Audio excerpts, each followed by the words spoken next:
Comment voyager toute l'année, vivre en nomade et ne pas être considéré comme résident fiscal en France? Ça va être le sujet de cet épisode du podcast, qui fait suite aux commentaires que j'ai reçus. Marc, je viens de voir la vidéo d'aujourd'hui sur Samir Nasri. C'est une vidéo que j'avais faite sur Objectif Renta, la chaîne YouTube. À la fin, tu dis qu'il faut mettre son foyer d'habitation permanente dans un pays à convention fiscale pour éviter tout problème. Qu'en est-il du cas des vrais nomades, par exemple, qui passent 3 mois par an dans 4 pays différents? Comment blinder sa résidence fiscale dans ce cas-là? Alors, il me dit setup Paraguay ou Dubaï, plus faire super attention à couper tous les liens avec la France, ou est-ce qu'il y a une meilleure solution plus solide? Excellente question, excellent sujet, je dirais. Je ferai peut-être plusieurs vidéos sur ce thème, peut-être même plusieurs épisodes de podcast. Un sujet vaste mais qui est très intéressant parce qu'on est nombreux à vouloir voyager toute l'année et ne pas vouloir être résident fiscal français pour plein de raisons, parce qu'on a parfois des business en ligne qui rapportent pas mal d'argent. Ou bien on a des gros revenus et on préférerait être taxé à 0% plutôt que d'être taxé en France. Là, je parle de revenus d'investissement. Donc, soit des revenus business, soit des revenus d'investissement, soit des revenus du travail. Et on se dit que si on voyage, peut-être qu'il y a moyen, en fait, d'être résident fiscal à l'étranger. Alors, je vais donner ici 3 techniques, 3 manières, 3 profils, 3 stratégies pour donc être résident fiscal étranger et voyager toute l'année. Alors comme tu le dis, c'est vraiment des stratégies, c'est une histoire de blindage, de sécurisation de la résidence fiscale. Ça veut dire que la question de la résidence fiscale, c'est pas une science exacte non plus. Néanmoins, avec toutes les analyses que j'ai faites, on voit que notre compréhension de la résidence fiscale est excellente. On sait parfaitement comment le fisc français raisonne, sur quoi il s'appuie. Il s'appuie sur les lois internes des pays, donc la loi interne française et les conventions fiscales s'il y en a une. Il applique exactement les ordres de priorité des conventions fiscales. C'est ce qu'on a vu dans le cas de Christian Clavier, c'est ce qu'on a vu dans le cas de Samir Nasri. Donc en fait, on est vraiment totalement aligné avec le fisc et c'est une bonne chose parce que on sort en fait de l'arbitraire. Donc voilà. Alors première technique, je dirais la plus propre selon moi, c'est de choisir un pays qui a une convention fiscale avec la France. Pourquoi ?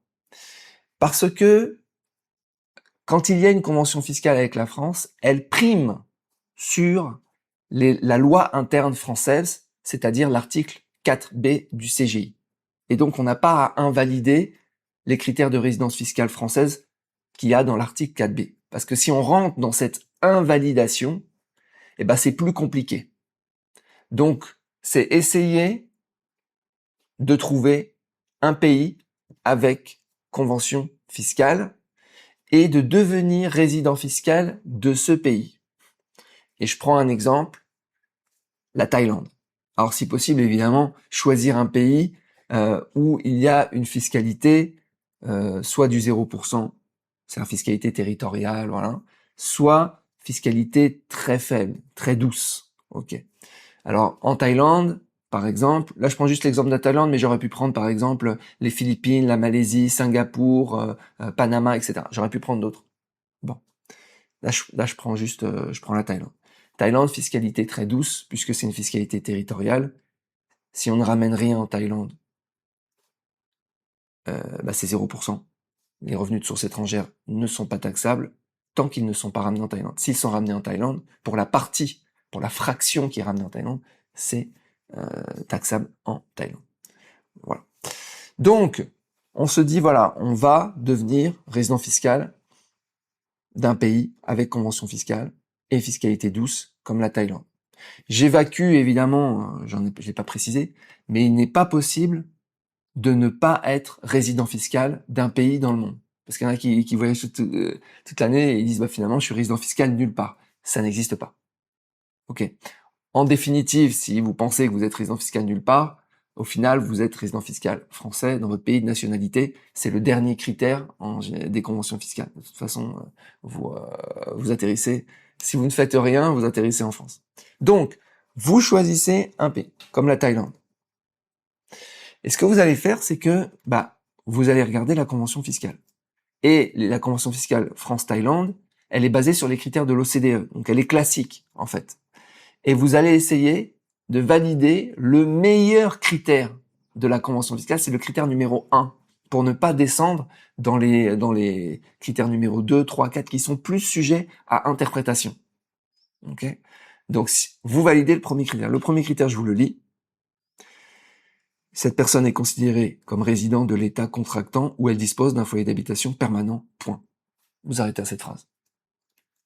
Ça veut dire qu'il faut un seul foyer d'habitation permanent en Thaïlande.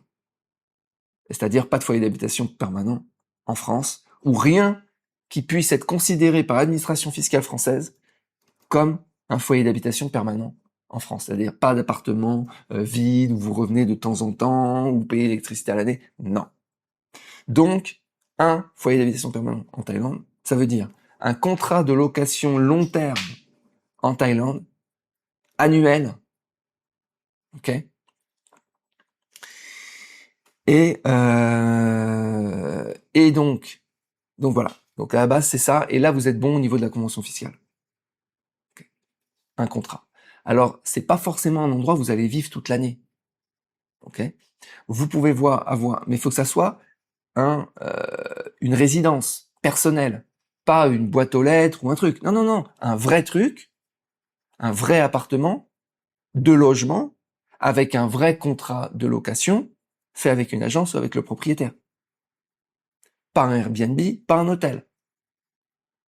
D'accord? Quelque chose d'opposable. Maintenant, une fois que vous avez fait ça, vous allez devoir déclarer en Thaïlande vos impôts. Même si c'est zéro, même s'il n'y a rien, vous allez devoir déclarer. Donc, il va falloir rentrer dans le système fiscal thaïlandais.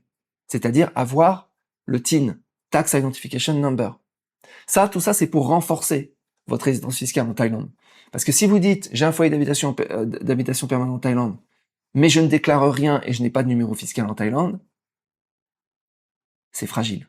C'est plus fragile, quand même. Ok? Alors, pour avoir ce TIN, idéalement, il faut que la loi interne thaïlandaise vous reconnaisse comme résident fiscal en Thaïlande. Et pour cela, vous allez me dire, oui, mais je suis bon vis-à-vis de la convention fiscale. Ouais, on est d'accord. Mais là, on est dans le cas 1, que je vous dis, c'est vraiment le cas le plus solide. C'est être reconnu même sans la convention fiscale. Donc, valider les lois internes thaï. Et la loi interne thaï, elle est très simple. Elle a le mérite d'être vraiment claire. C'est plus de 180 jours en Thaïlande, quel que soit le visa. Et c'est la première question qu'on va vous poser quand vous allez au fisc en Thaïlande.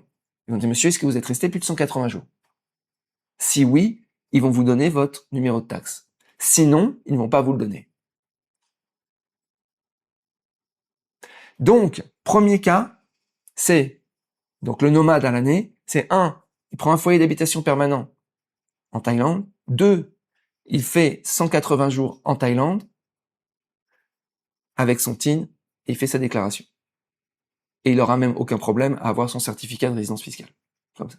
Là, c'est ultra blindé. Vous allez me dire, mais Marc, t'es gentil, mais moi j'ai dit que je voulais voyager à l'année.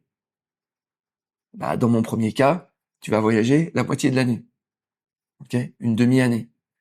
Et l'autre demi-année, rien ne t'empêche de voyager, mais en Thaïlande. Donc ça sacrifie 180 jours en Thaïlande, de nomade en Thaïlande, et le reste du temps, tu fais nomade où tu veux. Pour moi, ça, c'est ultra blindé. C'est le blindage massif. Ok. Deuxième option, c'est le même principe que tout ce que je viens de dire, sauf que vous dites, moi, je veux pas sacrifier 6 mois en Thaïlande. Donc, on reste sur le foyer d'habitation permanent que vous prenez en Thaïlande, donc contrat de location long terme, 1 an, etc. Mais vous restez moins de 6 mois. L'agent du fisc thaï, si vous êtes resté 3 mois, 4 mois, machin, il va pas vous donner votre numéro d'identifiant fiscal. Mais vous pouvez obtenir votre numéro d'identifiant fiscal d'une autre manière. Parce que vous le méritez. Pourquoi? Parce que vis-à-vis de la convention fiscale, vous êtes résident fiscal en Thaïlande, puisque vous n'avez qu'un foyer d'habitation permanent en Thaïlande. Mais ça, comme il peut pas le vérifier, et comme l'agent du fisc thaï, il va pas aller rentrer dans les détails de la convention fiscale, etc., à moins que vous fassiez le forcing, etc., il va falloir obtenir votre TIN soit en ligne, soit avec un agent. Voilà. C'est tout. Une fois que vous avez votre TIN, vous pouvez faire vos déclarations. Encore une fois, faire ces déclarations en Thaïlande, ça veut pas dire, ça ne prouve pas que vous êtes résident fiscal en Thaïlande. Mais ça renforce quand même. Parce que ça veut dire que la Thaïlande vous permet de faire vos déclarations fiscales en Thaïlande. Donc, ils vous reconnaissent d'une certaine manière. S'il y a investigation, on voit comment ça se passe avec Christian Clavier, Samir Nasri, etc. Qu'est-ce qu'ils font? Ils regardent les foyers d'habitation permanents, ils s'en foutent que vous ayez déclaré en Thaïlande ou pas. Ils regardent où est-ce que vous avez votre foyer d'habitation permanent et où est-ce que vous avez passé le plus de jours. Et ils comptent les nombres de jours. On l'a vu. Donc là, vous avez foyer d'habitation permanent et, important, c'est passer, je pense, le plus de jours, être majoritairement en Thaïlande. Parce qu'on peut pas dire j'ai un foyer d'habitation permanent simplement parce que j'ai un contrat de location long terme. Vous avez un contrat de location long terme, vous restez 3 jours en Thaïlande, c'est une arnaque. Vous êtes en train d'arnaquer le système. Donc, foyer d'habitation permanent, ça veut dire que vous habitez de façon permanente. Et dans la compréhension, c'est-à-dire si on va idéalement, c'est vous habitez toute l'année. Moins, c'est vous habitez plus de 6 mois. Mais si on descend encore, mais ça va dépendre des interprétations, c'est vous habitez majoritairement. Ça veut dire, vous avez habité 4 mois, par exemple, en Thaïlande, et vous n'avez pas habité plus de 2 mois dans aucun autre pays. Parce que si vous habitez 4 mois en Thaïlande avec un foyer d'habitation permanent, et que vous habitez 6 mois en France à l'hôtel, c'est chaud. C'est plus chaud. Dans l'interprétation, ils vont vous dire, monsieur, ok, vous aviez un contrat long terme, mais vous avez vécu majoritairement ailleurs. Donc finalement, vous habitiez ailleurs. Le glissement sera plus facile à faire par l'administration fiscale française. Vous l'imaginez bien. Idéalement, vous mettez pas les pieds en France. Hein, idéalement. Donc ça, pour moi, ça passe. C'est un peu plus fragile, mais ça passe. Si vous ne mettez pas les pieds en France et que vous faites 2 mois dans chacun des pays, Vietnam, etc., à côté, là, les pays d'Asie du Sud-Est, et que vous tournez comme ça, comme une petite souris, mais que vous avez un contrat de location à l'année, hein, attention. Hein. Alors c'est pas forcément très cher, hein, parce qu'il y a des contrats qui sont à même pas 100 euros par mois, hein, 150 euros. Vous avez déjà un contrat de location dans une ville, une petite ville, même un truc tout petit où finalement vous mettez pas trop les pieds dedans, mais quand même, quand vous revenez, en gros c'est votre base. Quand vous revenez en Thaïlande, vous rentrez dans votre appartement, vous revivez quelques mois. Voilà. Donc ça c'est la deuxième technique. Ok. Troisième technique, c'est d'être résident fiscal d'un pays qui ne demande pas que vous soyez 6 mois dans le pays pour avoir la résidence fiscale. Et là, on en a plusieurs. Donc je vous en donne quelques-uns. Donc, le Paraguay, Malte, Chypre, les Émirats Arabes Unis, donc Dubaï, Andorre, Anguilla. Donc, par exemple, alors parfois, ils vous donnent un nombre de jours minimum, à partir duquel ils peuvent vous donner votre résidence fiscale, et parfois, ils vous en donnent pas. Donc, par exemple, Chypre, ça va être 60 jours. Dubaï, ça va être 90 jours. Andorre, ça va être 90 jours, par exemple. Ok. Vous avez le Paraguay, je sais pas combien de jours c'est. Alors là, vis-à-vis de la loi interne de ces pays, vous validez simplement 90 jours, Et le pays, donc Dubaï, vous donne votre résidence fiscale. Dubaï vous reconnaît comme résident fiscal, Dubaï. Mais attention, parce que ces pays, vous voyez, Paraguay, Émirats Arabes Unis, j'exclus Chypre et Malte, mais si je prends juste Paraguay et Émirats Arabes Unis, Dubaï, vous avez une clause anti-abus. Donc en fait, c'est pas la convention fiscale France-Dubaï qui prime, c'est la loi interne française.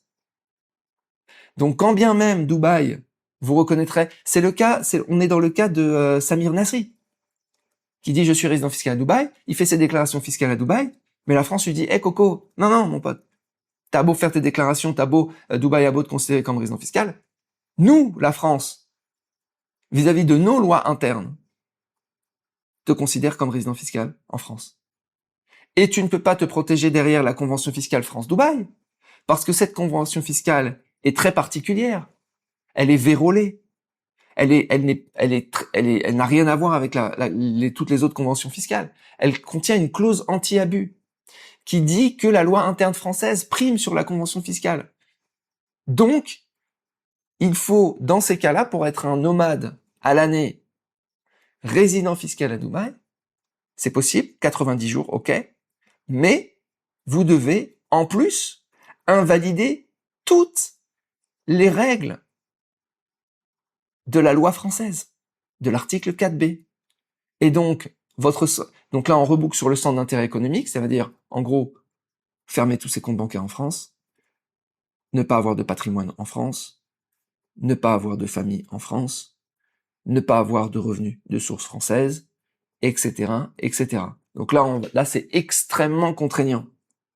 Donc c'est possible, surtout pour quelqu'un qui n'aurait rien, parce qu'il y a des fois, il y a des jeunes qui démarrent un business en ligne et ils n'ont rien avec la France. Ils n'ont pas de famille, ils n'ont pas d'immobilier, ils ont rien, ils n'ont pas de flux, rien du tout. Donc pour eux, c'est possible, c'est envisageable. Pour le Paraguay, en fait, on est dans un cas similaire, il n'y a pas de convention fiscale avec la France. Donc, et il vous permet d'être résident fiscal en restant moins de, je sais pas s'il précise le nombre de jours, en fait un nombre de jours très limité. Donc ça c'est top. Vous obtenez la résidence fiscale au Paraguay avec la loi interne du Paraguay, mais il n'y a pas de convention fiscale. Donc il faut invalider toutes les règles de la loi interne française, article 4B. Pareil, aucun lien avec la France. Sinon, ils vont vous récupérer. Voilà. Voilà les amis, alors c'est un gros sujet. Si vous avez des questions, vous mettez, si vous regardez les épisodes via YouTube, vous mettez en dessous en commentaire. Sinon, si vous avez des questions aussi, vous pouvez venir sur le groupe Telegram pour poser vos questions et j'y répondrai dans d'autres épisodes de podcast audio parce que j'imagine bien qu'il va y avoir des questions par rapport à ça, parce qu'on est nombreux à avoir envie de vivre cette vie de nomade troubadour et de ne pas être résident fiscal en France. N'oubliez pas de vous abonner au podcast audio, de vous abonner directement, c'est mieux avec des logiciels de podcast pour éviter la censure. Voilà, allez aussi vous abonner sur Objectif Renta où on aborde ce genre de sujets, des sujets liés aux requalifications de résidence fiscale. Je vous souhaite et si vous voulez un coaching, une consultation sur votre situation pour vous dire ce que j'en pense, eh bien n'hésitez pas à booker un coaching sur le site markbluersky.com. Je vous souhaite une très bonne journée et je vous dis à bientôt. Ciao.